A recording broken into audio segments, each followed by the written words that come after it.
jërëjëf maa ngi lay nuyu bu baax di nuyu sa téléspectatrice ak sa téléspectateurs yi nga xam ne ñoo ñuy suivre ci IGFM initiative bu rafet la parce que daanaka wax nañ ne daanaka mësul am ci Sénégal président de la République di déglu ay ndaw yu jóge ci ay régions yu bëri démb gis ngeen ne toutes les régions ont eu à s'exprimer 15e région bi ñuy wax sax muy diaspora am nañu représentant boo xam ne moom moo wax au nom des jeunes. te ñoom ñëpp ñu ci wax en tout cas soo xoolee 90% wu lu ñu wax c'est vrai am na 10% nag boo xam ne dañuy nangul président liggéeyam mais 90% li ñu wax yëpp mën nañ ko tuddee ay doléances ay mbir yoo xam ne mën nañu ne ci peuple bi lu jógee parce que xale yooyu ils n'ont pas été triés sur le volet ay xale yoo xam ne dañoo am ay responsabilités ay ndaw wóolu leen ñuy président conseil régional de jeunesse donc ñooñu ñëw exprimer wu échanger ak président wax bëgg-bëgg askan bi loolu yaakaar naa mosul am Sénégal te lu am solo la. beneen bi aussi gis nañu président de la République permettre public bi des gens qui sont tirés comme ça ñu mën a exprimer wu yàlla dogal ñu ci bëri ci ñoom ñu doon wax ku ci nekk daanaka ci benn kuréel nga nekk soit da ngay nekk artisan gis nañ dawalkatu Jakarta bi sax wax na maanaam ki nga xam ne moo représenté dawalkatu Jakarta commerçant bi ambulant bi xale bi demoon tukki ñëpp ci wax na tailleur bi mécanicien ñëpp wax nañu loolu yaakaar naa am na solo ba li ma ci gën a noté sax mooy gis nga am na fenn foo xam ne borom Jakarta bi mu ngi toog di naan président xaalis bi ñu waxoon dañ ko war a dugal ci Jakarta bi gisaguñ ko xam nga loolu tey su fekkoon dans une république classique boo xam ne tey da ngay def lettre président mu dem président est-ce que président dina ko lire wala nga war a def rendez-vous doo ko am loolu république bi prévoirul information yooyu président ni mu si mën a jotee mais gis nga président le fait que mu imaginer mettre en place comité boobu wala conseil boobu permettre na nit ñi de manière free très free ñu jox wax seen xalaat loolu nekk lu am solo nit ñi aussi mën a def bilan wu yenn structures yi donc comme Prodac gis nga fa am na ñu ne way fii tardé na fay ku nekk wax donc loolu je pense que initiative gënu rafet initiative boobu xanaa que li ñuy wax mooy yaakaar naa war nañ ko gën a bëral année yi di ñëw peut-être du nekk conseil présidentiel mais mu nekkaat peut-être beneen rencontre bilan boo xam ne état bi mën na ko def ba pare aussi xool yeneen secteurs yoo xam ne aussi ni problème mu liggéey ndaw yi nekkee problème ci ñoom ñu permettre leen aussi ñu am loolu ci président donc loolu initiative bu ñu rafetlu la. bon jàpp mën na yéex na parce que da nga naan kañ format wu discussion bii ñu am ak jeunes yi tey lay soog am mais dans d'autres débats on a toujours posé la question de l'emploi des jeunes xam nga gis nañ ci président plusieurs fois. muy lancer ay programme ak ay projets yoo xam ne projet public la day wax question bi assemblée nationale mosuñu tàyyi di poser problème boobu conseil national de la jeunesse en rapport avec seen ministère de tutelle débat boobu yàgg nañ ko poser wu et loolu sax moo tax président de la république initiative yi mu def ci ba léegi nii yëpp ci waxtaan yu mel noonu la suqeekoo wala la sukkandikoo ba créer ay structures yu mel ni ay Prodac ay mel ni ay DER ay yu mel ni ay ANPEJ ay yu mel ni ay 3FPT donc loolu. yàgg na am waxtaan ak ndaw yi yàgg na am diisoo pour problème mu ndaw yi yàgg na am échange entre administration pour wax problème mu ndaw yi yàgg na am tey nag li bees rek mooy waxtaan direct bi entre les jeunes et le président de la République maintenant loolu aussi nangu nañu ne peut-être mën nañu ko def bu yàgg mais il n'est jamais trop tard pour bien faire donc jàpp nañu ne ci temps am la ko président Macky Sall def donc loolu aussi lu ñu rafetlu la donc di ko encourager rek xanaa mu gën ko baral di ko gën a defaat. voilà su ko defee ñu mën a suivre aussi instructions yi nga xam ne joxe na ko. waaw mais xam nga président Macky Sall aussi diggoon nañu fi ay mbir yu bëri yoo xam ne réalisé nañ ko voilà man dama bokk si ñu gëm ne président Macky Sall def ay promesses ay engagements lay jël parce que gis nañu ne quand même président diggoon nañu fi ne su ñëwee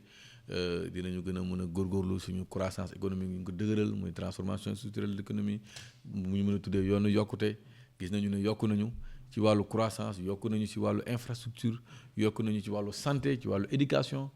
wàllu université yooyu yëpp quand même ay engagements yu président jëloon yoon gis nañu résultats yi maintenant nag am na nag aussi yoo xam ne quand même parfois day des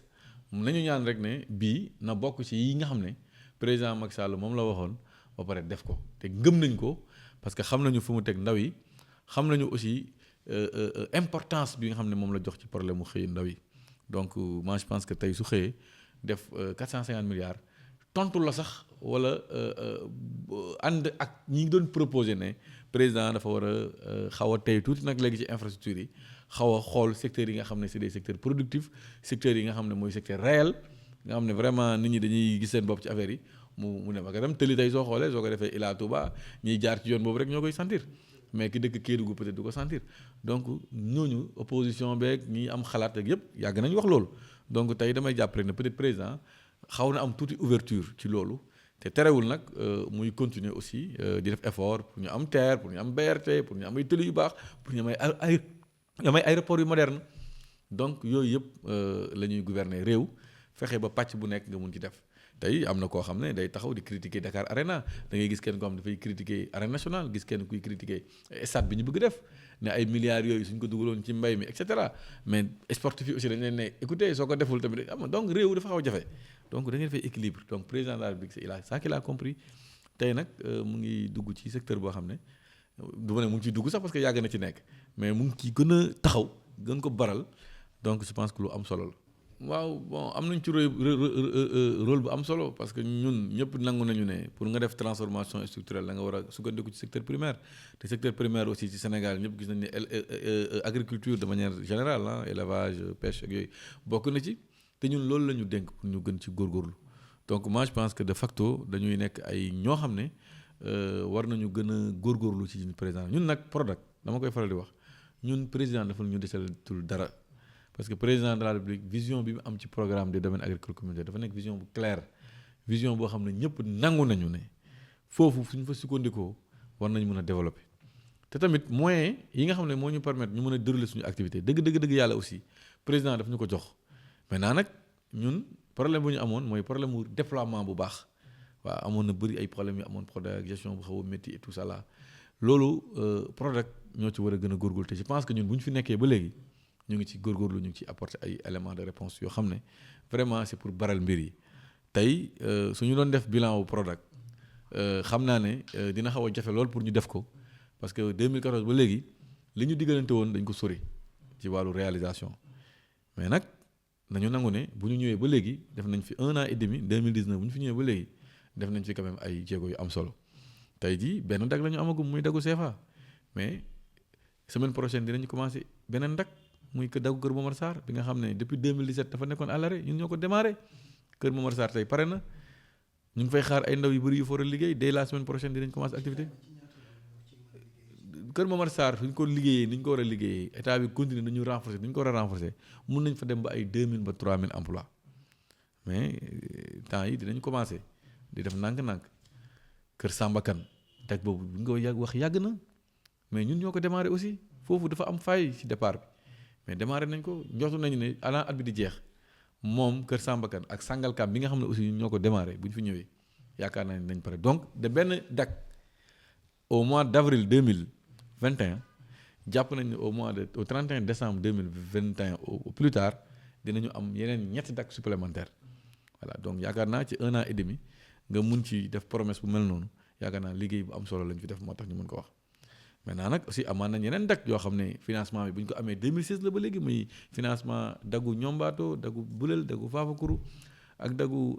Doji yooyu aussi njortu nañ ne avant at bi di jeex dinañu démarrer les travaux donc loolu pour wax rek ne ñun Prodac jooyu ñu moyen mais lu ñu doon jooy mooy redéploiement bu baax lu ñu doon jooy mooy fexe engagé wu pour mun a créer dag yi te loolu yaakaar naa si la ñu nekk te am nañ ci yaakaar bu baax pour réussir ko. waaw consignes yi ñu si jotoon consignes yu leer la dañu ñëw ñu ñor Prodac ñu ne ñu bu leen communiquer bu leen andi coow yu bëri yéen tamit jox nañ leen ay moyens andi nañ leen vision góorgóorlu leen pour démarrer dak yi moo tax man 1 an yëpp yi ma fi nekk dama def programme de redéploiement des domaines agricoles communautaires loolu moo ñu permettre tey ñu commencé woon Kër Samba Kane commencé woon Sangalkam commencé Kër Momar Sarr ba loolu moo ñu permettre tey Kër Momar Sarr ñu mën a ne dak bi pare na loolu moo ñu permettre tey soo leen demee Sangalkam ak Kër Samba Kane ngeen mun fekk loo xam ne ñëpp xam nañ ne loo ci yokk rek dag bi pare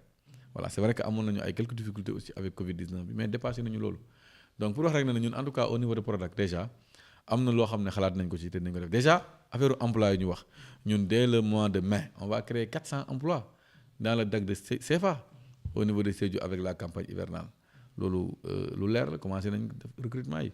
donc loolu aussi day nekk contribution bu Prodac ci wàllu xëy ndaw yi.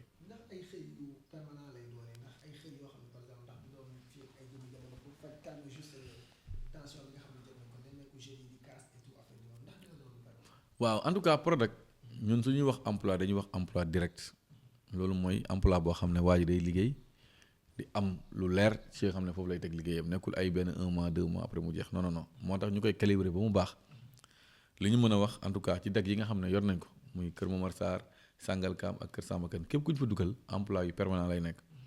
maintenant nag suñu modèle moo ni melee moo ni mel modèle bu ñu am parce que ñun modèle bu ñu am du ñu jël xaalis rek jox ko benn xale mu dem def ay non ñun du ñu joxe xaalis ñun du ñu def financement cash ñun li ñuy def mooy mettre en place des infrastructures wax xale bi kaay nga liggéey donc loolu mooy permanence am na fa su bëggul liggéey dañ ngay jëlee foofu andi keneen donc moo tax ñun en terme d' emploi en terme de création d' emploi modèle la boo xam ne dafay garantir la pérennité de l' activité waaw bokkul ak kenn koo xam ne day ñëw ne bon am naa benn projet soo ma financé 2 millions dinaa créer 2 emplois 3 emplois mu ñëw créer di ci dem du ci am benn contrôle mais ñun duñu def loolu ñun c' est des plateformes qu'on met en place def ko day mel ni ñun ay usine légume la ñuy defar ñun dafa mel ni usine légume su fekkee mën nañu wax terme boobu usine légume mooy loo xam dañ ko teg pour mën a produire directement ay tomate wala ay kaani wala ay poobar wala dara donc loolu moo tax ñun amuñu benn problème infrastructure sont là-bas c' est des emplois concrets fekk ñu ngi am ndox fekk ñu ngi am courant fekk ñu ngi mën a accompagner nit ñi c' est des emplois qui sont là.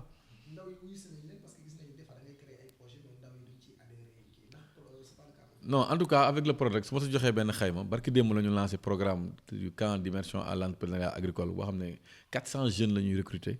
yóbbu leen CFA ñu def fay activité de production hivernale sur les 4 mois le temps ñu leen di tàggat pour après wut ay moyens yi ñu leen bàyyee foofu pour ñu am liggéey bu permanent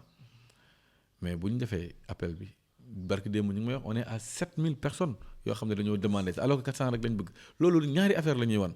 bu njëkk bi mooy ñu ngi siy jàngat ne war nañu gën a yokk suñuy initiative 400 la ñu wax mais war nañu fexe bay def ay 2000 ay 3000 ay 4000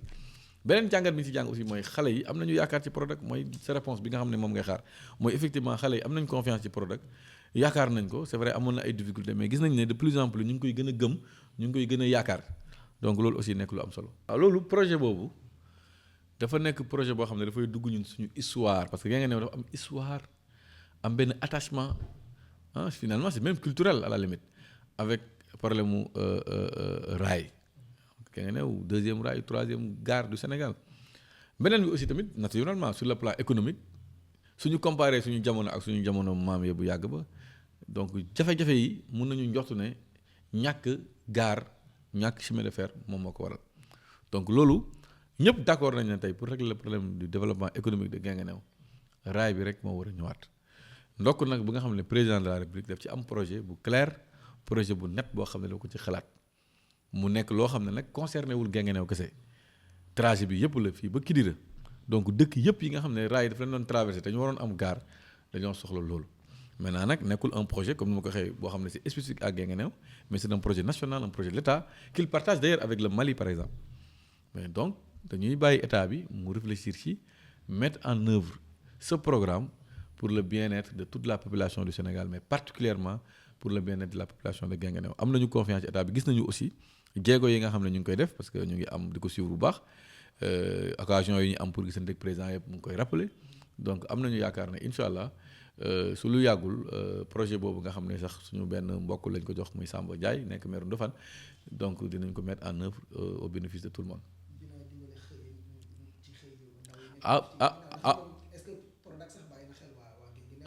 waaw loolu aussi je pense dama koy faral di wax ma ne leen Guinguinéo su amee dag man maa ciy bénéficier wu à 99,99% léegi 0,0,1% yi moom la ñeneen ñi di bénéficier wu mooy maanaam ñi nga xam ne emploi lañu ci soxla ak yooyu mais man mi en tant que politique en tant que doomu Guinguinéo en tant que kilifa bu ñu dénk benn mbir boo xam ne Sénégal yëpp dañu ko bëgg nga fexe ba mu ñëw sa dëkk yow yaakaar naa dina nekk woy boo xam ne dinañ ko woy ci at yu bëri ci kanam donc man la gën a interpellé man la gën a neex maintenant nag projet état aussi ñëpp xam nañ ne du fonctionner noonu dina wul rek lu nga bëgg rek da nga koy def léeg-léeg nga joyanti léeg-léeg nga dem waxtaan ak autorité bi ñu valider li nga bëgg ñu valider parce que da nga ko teg ci xam-xam bi nag mooy lenn effectivement Guinguinéo dafa am chômage des jeunes xale yi soxla nañu programme bu mel ni DAC donc programme des domaines agricoles communautaires war na fa am te je pense que autorité yi dégg nañ ko nekkul ne si rajo laa koy waxee rek chaque fois je discute et je dis que quand même li on doit faire quelque chose ñu ngi nekk di réfléchir aussi si yeneen moyens yoo xam ne mën nañ ko fa def mu gën a gaaw gën a yomb te mu nekk loo xam ne vraiment dina amal solo askan bi